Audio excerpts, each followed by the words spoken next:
Hello, this is 40-second Parallel. I'm Georgi Gvimradze, and I'm delighted today to be joined by the analyst, very prominent analyst of international relations, and the best and a good friend of ours, the good friend of our program and good friend of mine, Lasha Kasradze. Lasha, hello. Thank you so much for joining me on this program today. How are you? And I'm delighted. This is really very fascinating that we have a very distinguished guest, as I know. And please present him. Please introduce him. Yes, thank you so much. I am glad to be back with you, George. This is great. And just like you said, we are both very delighted to have Lord Skidelsky on the Georgian public broadcasting for the first time. And this is going to be a fascinating interview and analysis that we hope and are confident your audience will enjoy. As I said, today we are joined by Lord Skidelsky, Professor of International Relations and then Political Economy, Warwick University, between 1987 and 2007. Mr. Skidelsky is best known for his biography of the economist John Maynard Keynes, which received many prizes, this work. He was elevated to the House of Lords back in 1991 for his scholarly and political work, and served as shadow minister for culture, media, sport, and economic affairs between 1997 and 2001. Since 2021, Mr. Skidelsky has emerged as a strong critic of British policy towards Ukraine, advocating a negotiated end to the conflict. And with that, I'd like to dive into the current problems that we're all facing in the international system and have Lord Skidelsky give us his profound analysis on the current affairs, the brouhaha that we're witnessing in the international system. And I think we will be all better for it. Lord Skidelsky, once again, welcome. The floor is yours. Thank you very much. Lord Skidelsky, thank you so much for joining us. And are you going to start off with asking me a question? Yes, definitely. George, would you like to go first, or would you like me to do that? Yeah, please.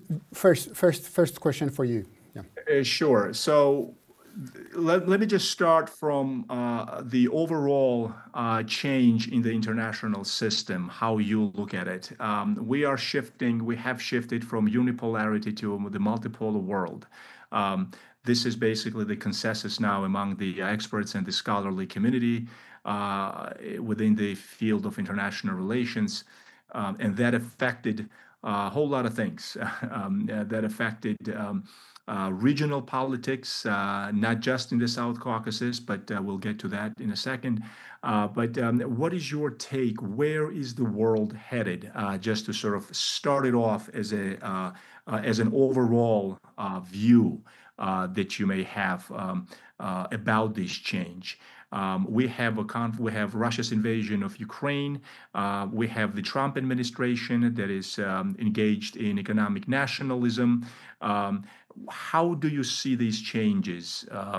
Are they compatible with the current sort of multipolar system? And do you think sort of this is the last gasp of liberal internationalism and sort of the neoconservative world order? Well, those are very important and difficult questions. Yes, we're shifting to multipolarity. We're shifting from the notion of a world which is really run by a single power, the United States, to one in which there's a much more equal distribution of power. And that reflects the weakening of the United States relative to other centers of power. And that, in turn, is the problem Trump faced. I mean, the weakening has been economic and geopolitical, and the two are closely connected. America hasn't got any longer the resources unilaterally to be the policeman of the world and to dictate the law of the world. It can't do it. And in trying to do it, it's actually been weakened. So America's run a continuous current account deficit on its balance of payments. So that's the economic bit of the situation that Trump is trying to resolve by putting tariffs everywhere in order to correct the American trade deficit. But of course, that also conflicts with some of his geopolitical objectives, which are to make deals with Russia and China. So there's a conflict at the heart of American policy at the moment between getting America balanced economically and also making agreements with other countries to secure a peaceful world. I think that's a contradiction. I mean, I don't think it's Trump's fault. This was an inherent contradiction. That's where it is at the moment. And so, you know, you have this, question that he wants to talk to Putin to end the Ukraine conflict, but at the same time, he's threatening him with threatening India with big increases in tariffs because he doesn't want India to buy Russian gas. You see, so I mean, there's a conflict there, but that's just the surface of it. So Lord Skidelsky, you mentioned a very important part about this, the bringing the tariffs for India, for instance, the sanctions, the secondary sanctions on India regarding the buying the Russian gas and oil and etc. So what is the end game in that regard for the Trump? I mean, yes, we do understand that the unipolarity has somehow ended, but the multipolarity is still uncertain. What kind of multipolarity we will have? This is uncertain. And what is the Trump's end game in this regards? I mean, is he trying to remain unipolar policeman? I mean, is he trying to keep United States as a unipolar policeman in the world, or he is understanding that multipolarity is unavoidable? Well, I think you know, it's a big moment of realization for a hitherto imperial country that it's no longer strong as it was before. So, of course, he wants to get the best of all possible worlds. You know, he wants multipolarity, but he also wants multipolarity on American terms, so to speak. And he's still got a lot of leverage. What's the end game? He wants a Nobel Peace Prize. Okay. Is that everything for the Nobel Peace Prize? Yeah.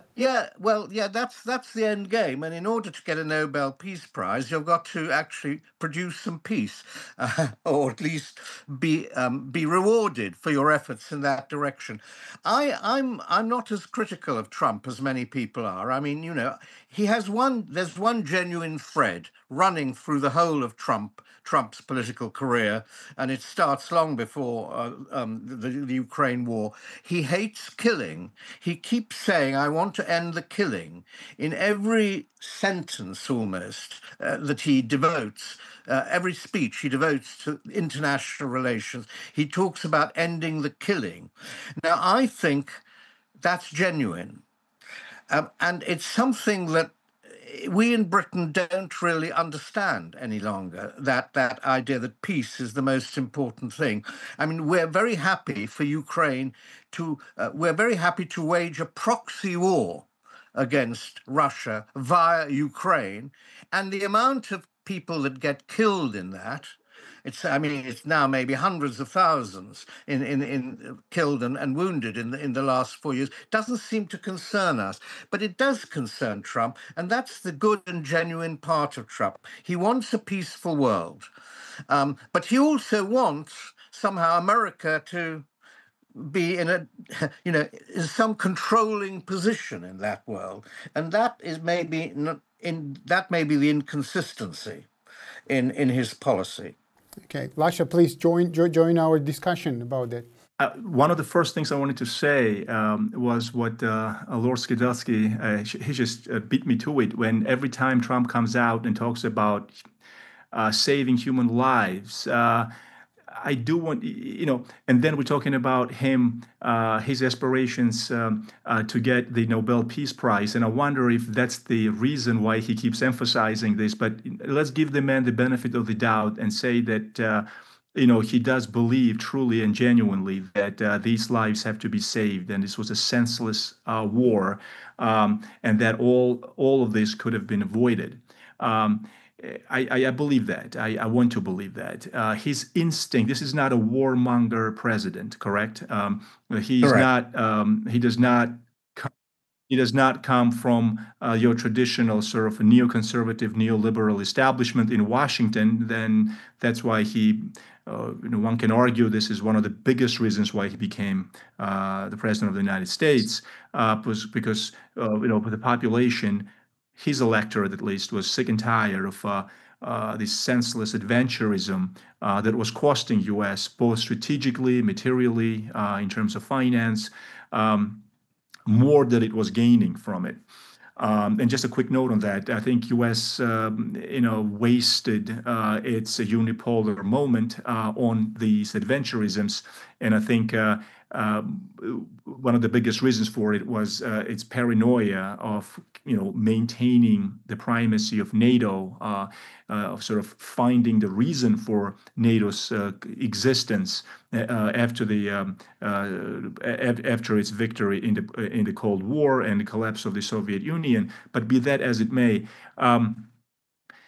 yes, I join you all in the idea that this is something that sort of it's a last ditch effort, I would say, of the liberal internationalist West. If you look at what Europe's been doing, I think there is no doubt. There is no doubt that Europe continues with this same rhetoric, empty rhetoric. They don't know what to do with themselves, if I can put it in those terms.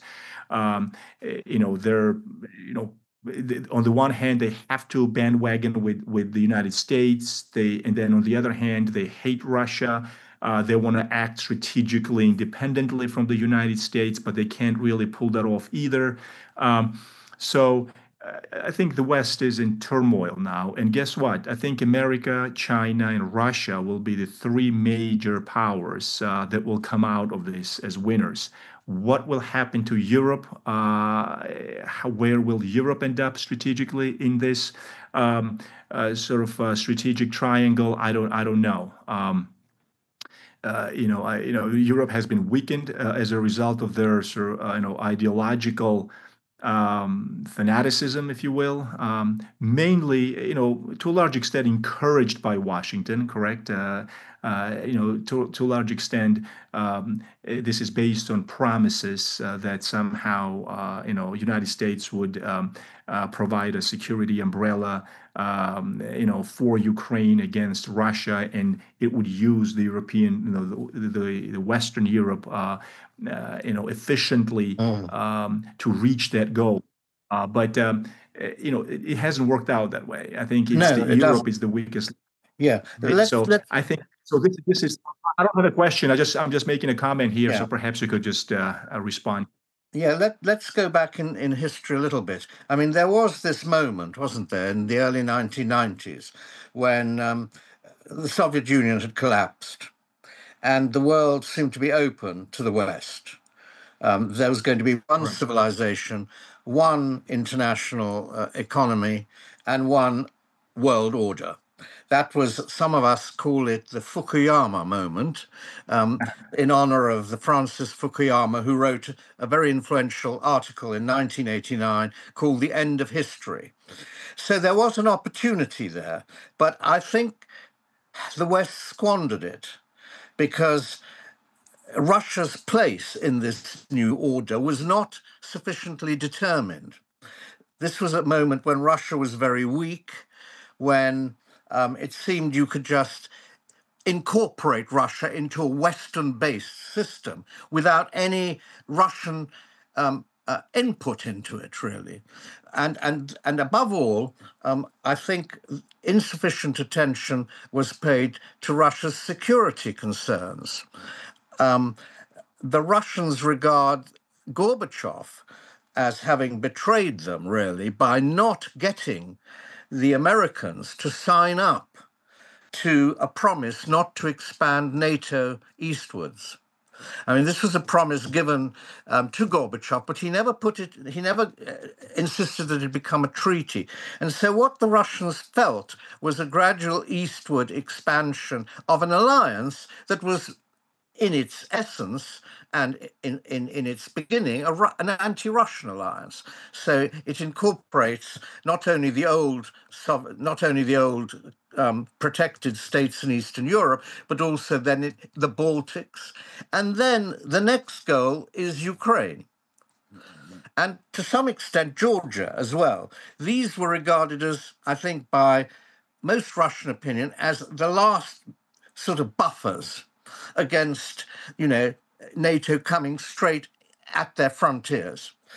And the West were very indifferent to that. Were they indifferent to Russian security concerns, or was there a definite project to detach these last border countries from Russia, incorporate them in NATO, and thus establish a hegemony over the Eurasian heartland, which was an old geopolitical dream of the West? I mean, so I think the Russians felt betrayed by the West, felt betrayed by their own leaders like Gorbachev, and this is the way they responded. As soon as they got some strength back, they were going to fight this.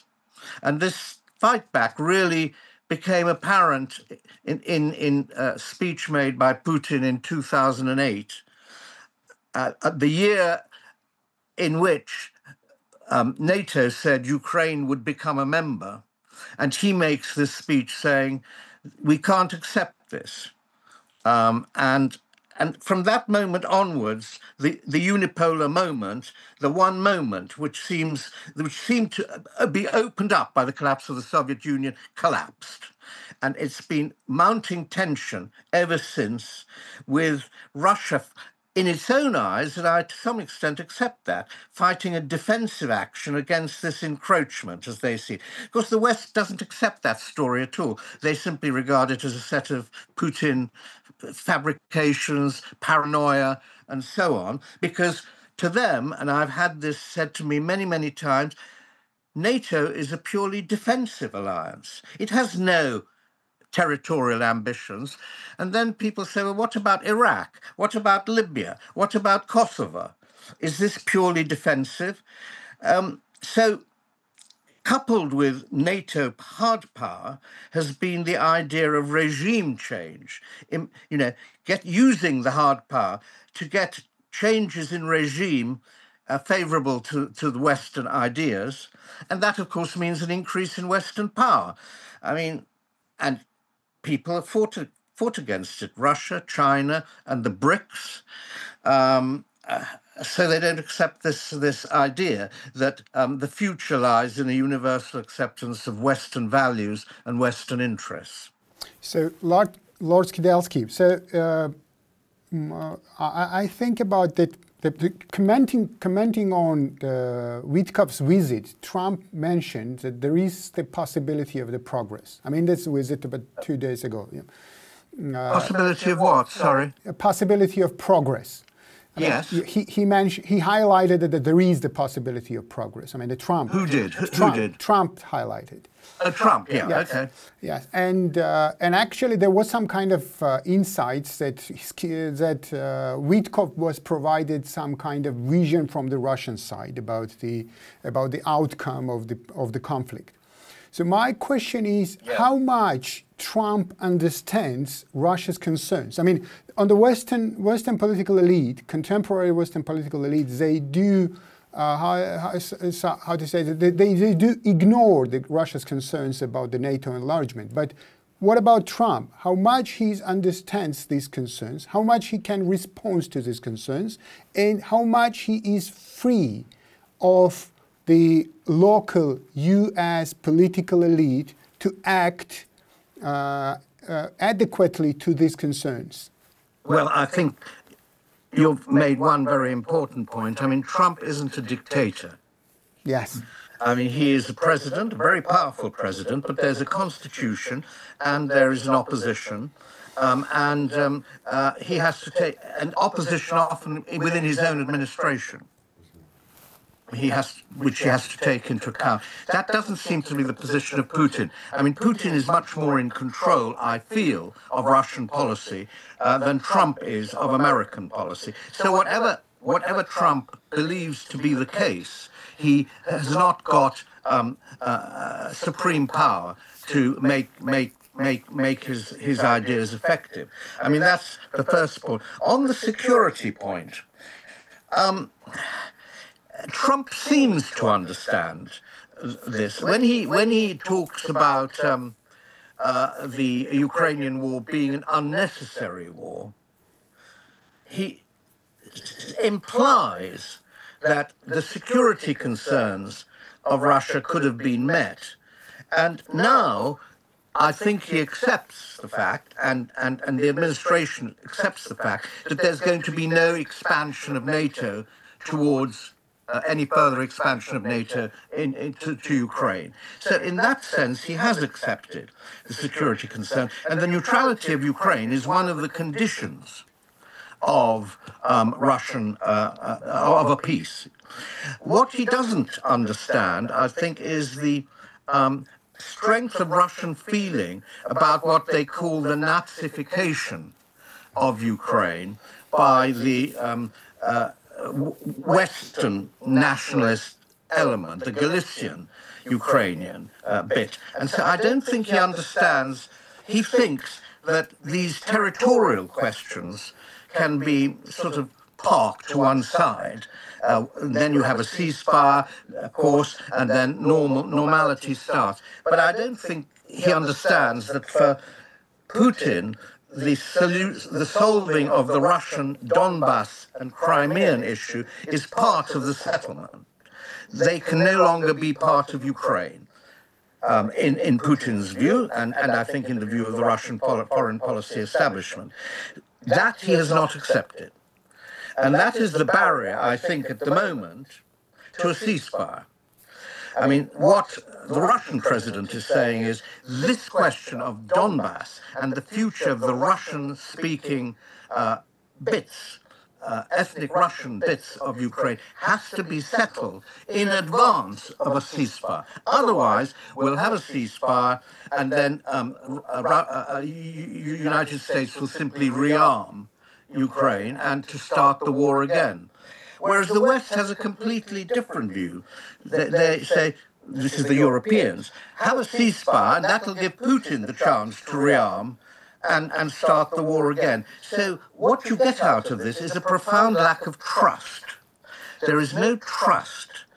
I mean, the Russians don't trust the Western policy-making establishment, and the Western policy-making establishment don't trust the Russians.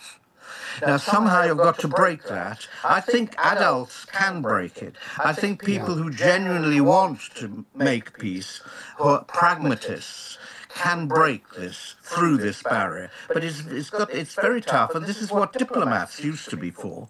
I mean, one time this was why you had diplomats, in order to break through barriers created by the political leaders and talk your way to peace under them somehow. And we don't seem to have that ability any longer. Perhaps it's coming back, but I don't see it in Western Europe, and I don't even see it in Russia. I mean, I think I'd like to see more give in the Russian position than they have at the moment. Lasha, any comments on that?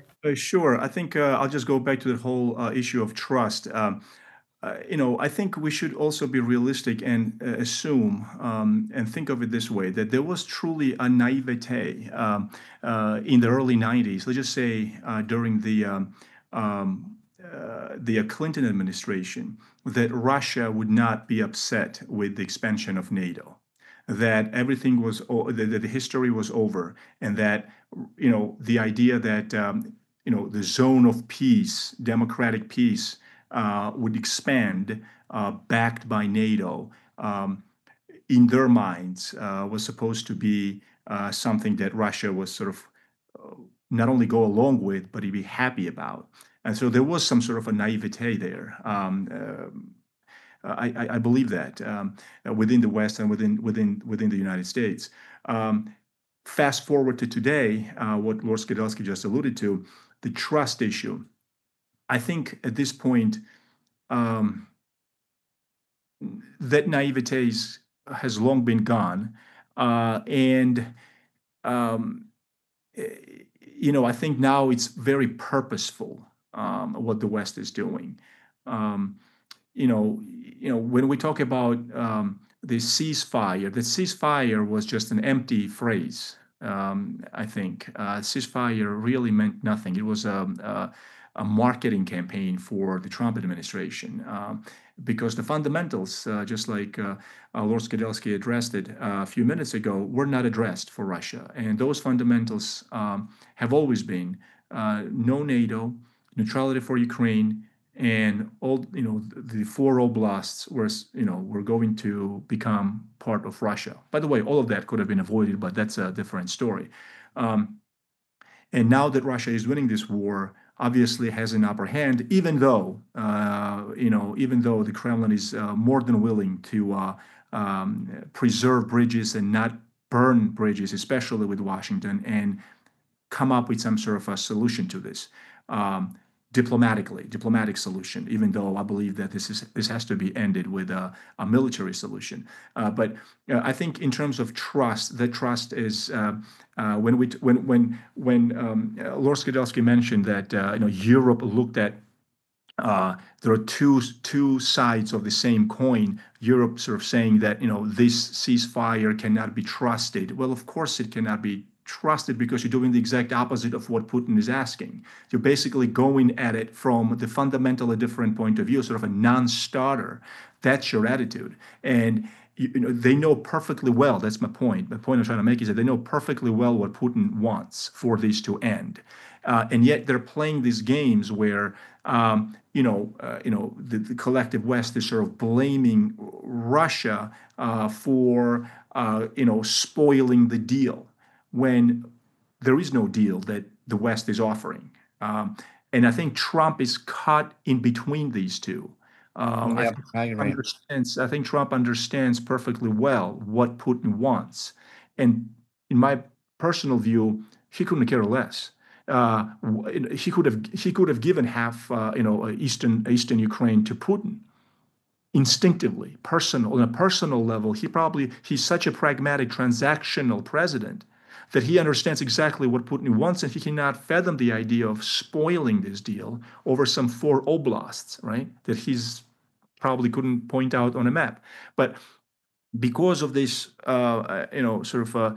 conspiratorial, if you will, ideological approach to this whole process, I think he's caught in between. And my fear is that he will be dragged into this sort of neoconservative and neoliberal establishment deeper and deeper, just like he has been, let's just say, with Israel vis-a-vis Iran. So we're far from being out of the woods yet. That's my point here. I agree, but I think also Putin has to realize this. He has to give something as well, because otherwise he faces the failure of all these peace initiatives, and then the considerable reinforcement of Ukraine as a consequence of that. So that, what he faces, unless he gives something soon, is that Ukraine will be increasingly rearmed with increasingly lethal weapons able to hit Russia. So there is some pressure on Putin, which can be exerted. There's also some pressure that might be exerted on him to give something by China. China we haven't talked about, but China is a key element in any deal here. Any deal has to be really guaranteed by China as well. If you can get a Congress of that kind, of China, Russia, the United States, European Union, to draw up or agree on some kind of global security system, then you will have solved the Ukraine problem and many other problems. But that's not there yet. And so it'll be very interesting to see what happens as a result of this latest meeting between the Russian president and Putin's representative in Moscow, which took place yesterday. I don't know. I haven't seen what the results are, but they say the talks were constructive. Okay. Let's take them for their word. Just very briefly, I just wanted to make a comment. I absolutely agree with you that in the long term, this is not just one way for Putin, correct? Yes, he's got an upper hand militarily in Ukraine, but in the the longer this war continues, the less strategically beneficial it becomes for Putin, I think. And if China loses its interest, or if China starts to feel like it's paying a high price, a much higher price vis-a-vis its relationship with the West or the United States, then it's hard. Although I don't think China will abandon Russia. Neither will India. From its own sort of historic neutrality point of view, right? But I do think that the longer this continues, I think the West can always reinvent itself in ways that Russia just is not able to, not be able to. So I'm with you on that point. Yes. Yeah. The real art of the diplomacies is to put enough pressure on to get a peace, and not so much pressure that it completely antagonizes the other person. I mean, and you don't want to get in the game of escalation. I mean, because that's uncontrollable. You have two very heavily nuclear armed forces, and you simply don't want to get into that territory where the threat of using nuclear weapons, even tactical, especially tactical nuclear weapons, becomes a reality. And that, I'm afraid, is where the European diplomacy, and particularly the British, have been totally insensitive. They've always said, oh, that's just bluff. When Putin says he might use nuclear, oh, that's bluff. We go on as though, we have the complete hand, and we're going to make sure that the Ukrainians win and that there's a regime change in Moscow. And this is the fantasy of old, clapped-out imperialists. I mean, they think, oh, this is a moment for Britain again to enter the great game which it played with Russia in the 19th century, and the British flag, and so you get onto an aircraft carrier in Asia and say, this is where we're with you. I mean, it's all fantasy. I hate it. I absolutely hate it.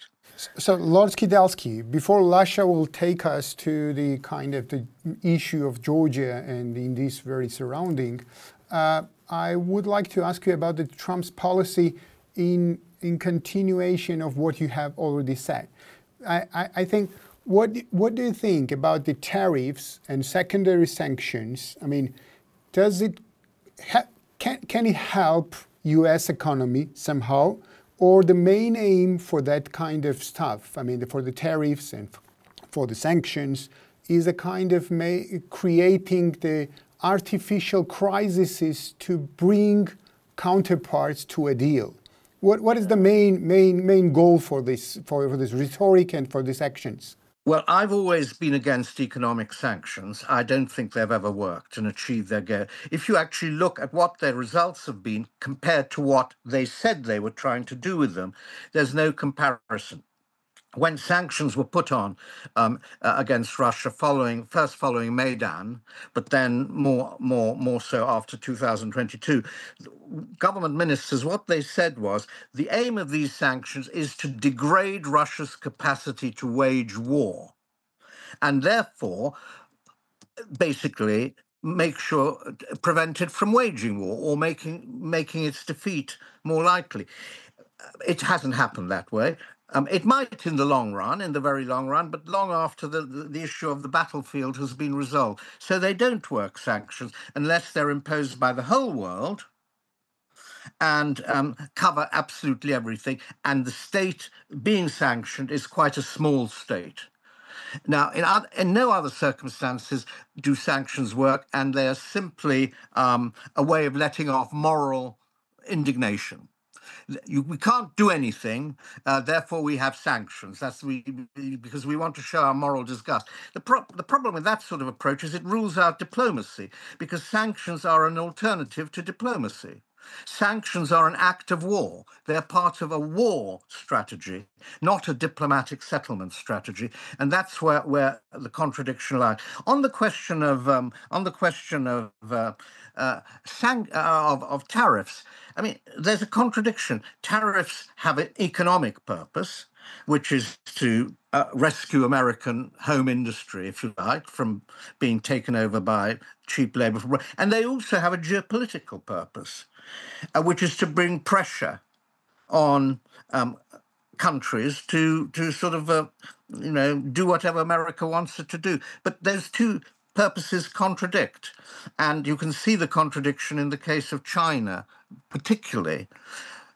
America, on the one hand, wants to cooperate with China, and on the other hand, it threatens them with sanctions. You have to just abolish sanctions. You've got to say, we don't want any more economic sanctions. They're a failed instrument of war. We're going to not have any more, and we're going to get rid of what we have as soon as possible. That's my view as to what should happen. Okay, thank you so much. Lasha, we are somehow running out of the time, so I'm sure you have the questions regarding the Georgia situation, please. Yes, I actually want, we all do, obviously, get a feel from you on what you think about the South Caucasus under the current environment in the international system, what the West has done, let's just say since 2003, briefly, when the Rose Revolution took place, and this, extremely sort of the extremes of neoconservative agenda and the freedom agenda sort of entered the region, making Georgia out to be this, a future, a member of NATO, so, and then we all know where that led us to 2008 war when Russia invaded Georgia as a result as a way to prevent that narrative from becoming a reality. But be that as it may, sort of a overall general strategy. Even your native, England, we all know what the strategy of the United Kingdom has always been towards the region, to basically keep Russia out of Asia. India, obviously, being the sort of crown jewel that sort of was looked at through the paranoid strategic prism that Russia was going to take India, the great game. We all know this history. And I feel like today there are signs that, if history does not repeat itself, it certainly rhymes. There are signs that, England, UK, along with the United States, sort of tries to, hasn't abandoned that whole, like you said, sort of this imperial psychology of weakening Russia from its sort of soft underbelly. So when the Bolsheviks came to power, it was keeping the sick man of Europe, right? The Turkish sort of empire out of the region, and controlling warm waters, or controlling the entire region in the South Caucasus, moving to Central Asia, East Asia, so forth. And now it's Russia again.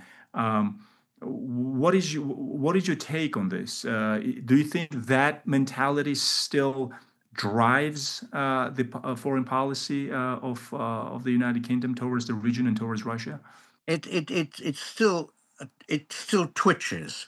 It rhymes, as you say, but it's the reflex. As soon as you get into this part of the world again, these old reflexes come out. And it's not Britain alongside the United States. It's Britain, sort of as a puppet of the United States. But one of those phrases is Britain playing Greece. Britain playing Greece to America's Rome.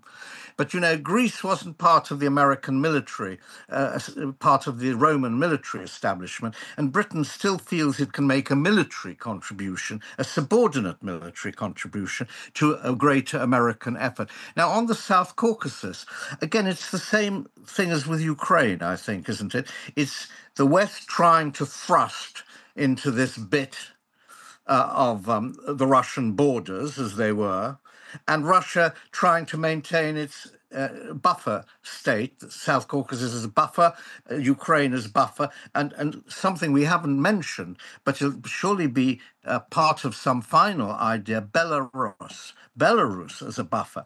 Now, it's interesting no one talks about Belarus because we can't actually talk about anything that isn't frontline news. But the point is, what happens after Lukashenko dies? I mean, there's strong anti-Russian movement in Belarus. Do we then promise Belarus membership of NATO, membership of the European Union? How does Russia react to that? And this might be in 2 or 3 years, only 2 or 3 years down the road. I think the present, it seems to me the present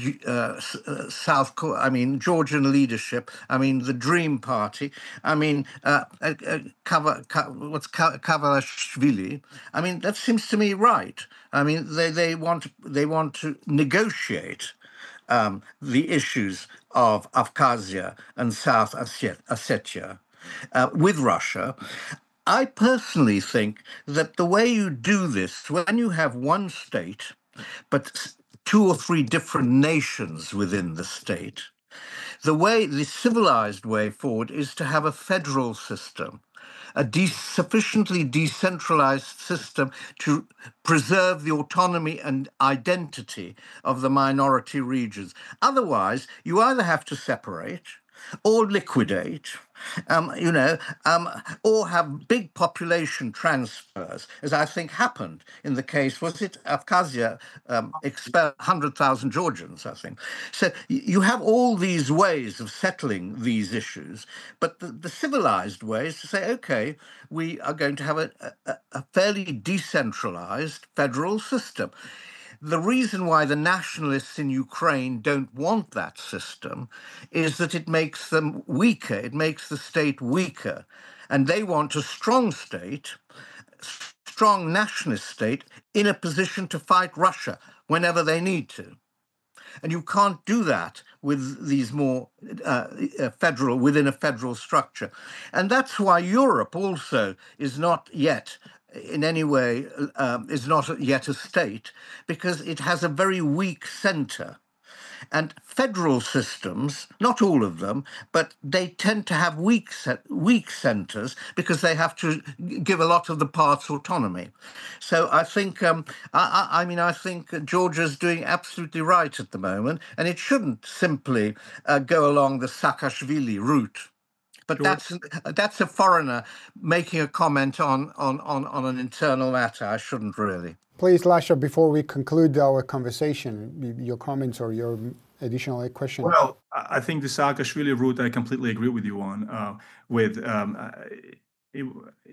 Strategically, I think it was a disaster. I think the country went from bad to worse in terms of Russia recognizing South Ossetia and Abkhazia as independent states, which is ridiculous in and of itself. But be that as it may, we see that geopolitics matters, national security interests matter, and that's all that matters, really. So that's why Russia did this, and without going back to the Soviet history, why these borders were so entrenched and divided, and that's a different topic altogether. But to answer your question, to comment on your point of Ukraine and nationalists there, yeah, of course they want the cohesiveness of their state, hoping that sort of full sovereignty of Ukraine would eventually lead them to NATO. But Ukraine was sovereign just fine, and NATO was nowhere to be seen before 2014. And so the idea that there was some sort of a determinism or necessity that NATO would incorporate Ukraine into its membership was a chimera to begin with. I think it was all invented, where the halls of power in the West understood perfectly well that Russia this just wasn't going to work out. But why didn't Putin understand that? You see, he gave and he must have known that there was no real way in which Ukraine could be allowed into NATO as it was in any near time span. So why did he invade nevertheless? That's where I think he miscalculated. You see, I don't simply blame the West for everything. Oh, of course not. I think there was a big miscalculation. And when Trump talks about an unnecessary war, I think he means two things. It was unnecessary from the West point of view, but it was also unnecessary from the Russian point of view. Although there has been a pushback to that point,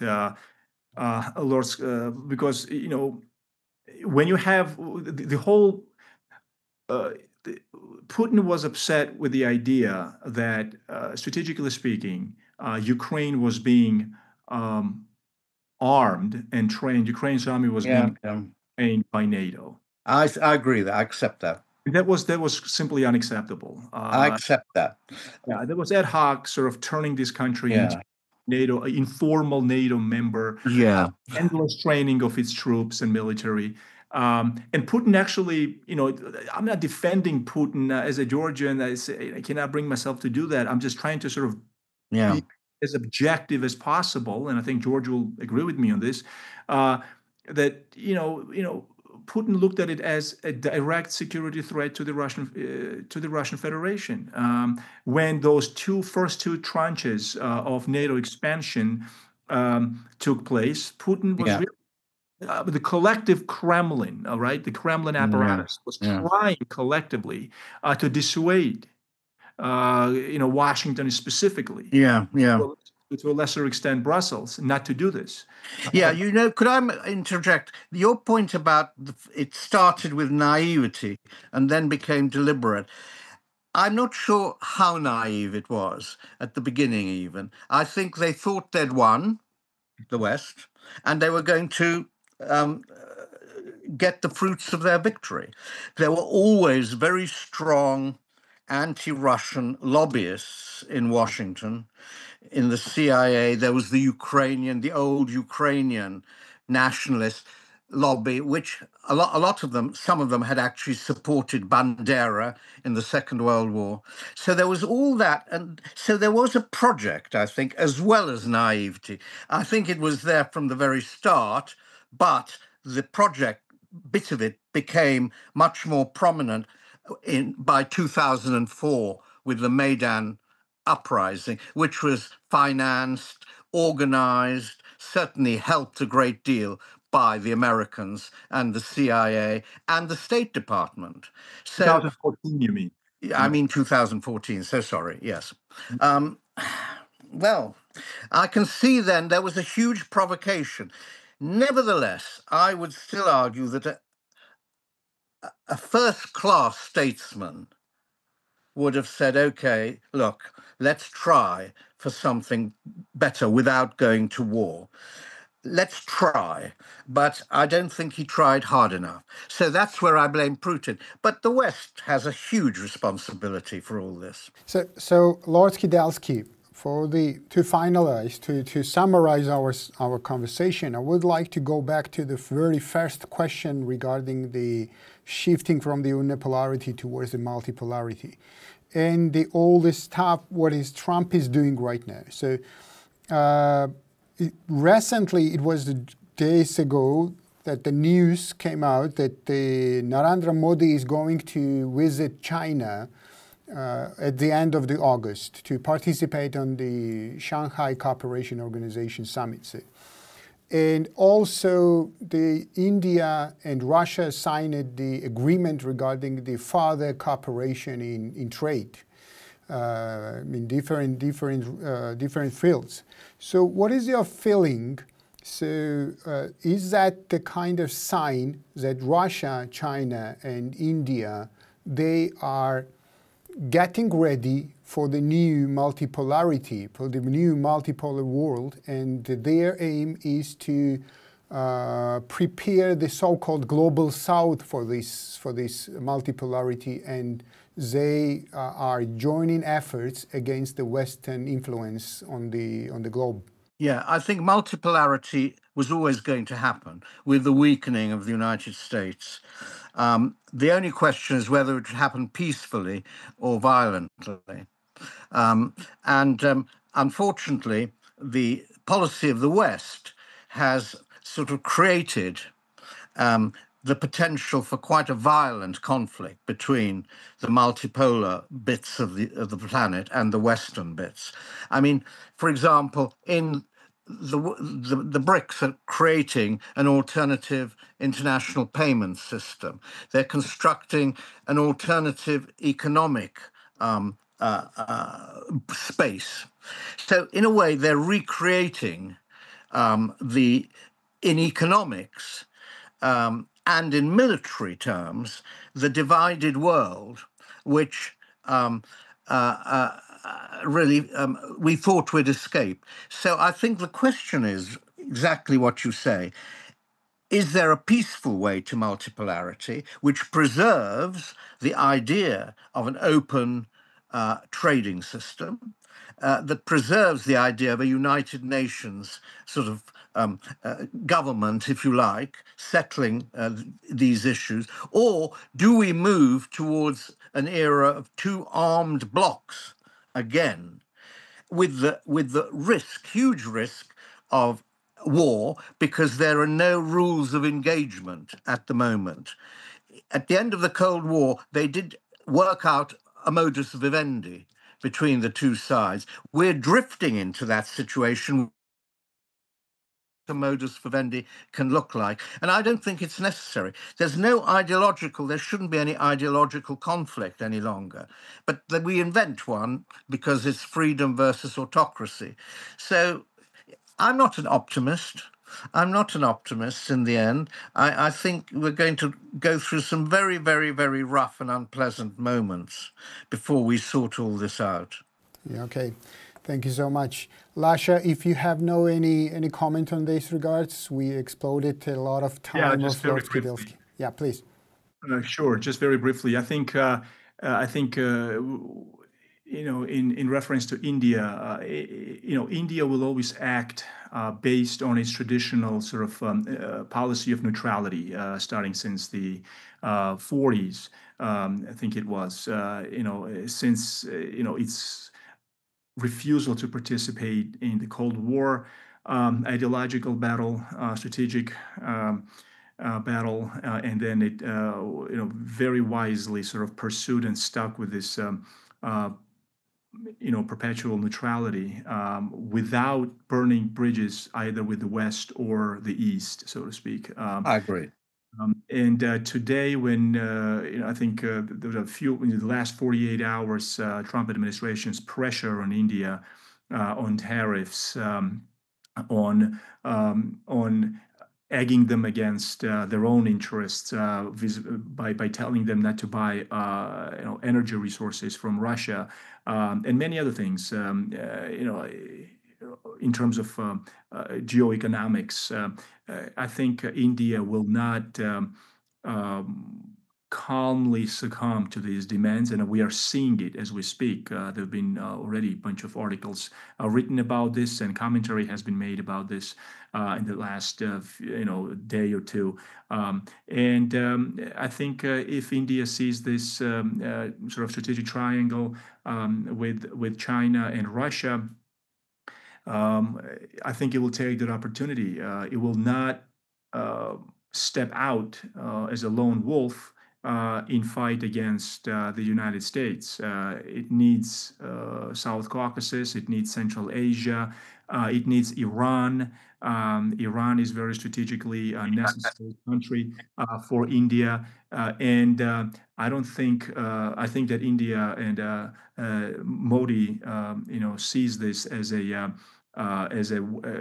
only within the collective sort of strategic, only being a member of this strategic calculus with China and Russia that it can they will be able to resist pressure from the collective West, and particularly from Washington. So I think India will have dual policy, will maintain its traditional neutrality, but it will also ally, so to speak, with China and Russia to overall resist the collective West.